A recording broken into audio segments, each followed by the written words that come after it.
Hey guys, welcome back to our channel. In today's tutorial video, I'm going to show you how to share songs from Spotify to your Instagram story. The process is really easy. I'm going to show you how. Let's get started. So first of all, open Spotify on your phone.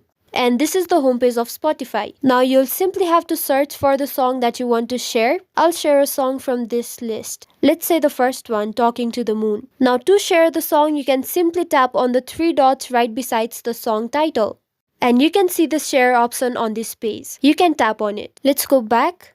Another way you can do this is you can tap on the song and you can see that it has started playing on the bottom of the screen. So if you tap on the menu at the bottom of the screen that shows the song playing, then you'll see this kind of page. And here you can see the share icon at the bottom right corner. You'll simply have to tap on it. On the screen you can see that there are two icons for Instagram. One is for stories and the other is for messages. Now to share the song to the story, you'll simply have to tap on the option stories.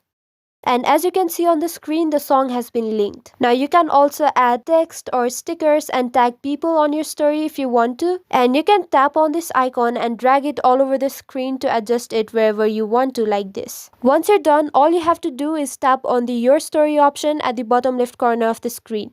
Now wait for the story to get uploaded, and as you can see on the screen, the song has been shared to our Instagram story. So this is it for the tutorial. I hope it was helpful. Don't forget to like the video and subscribe to our channel for further tutorials. Thank you.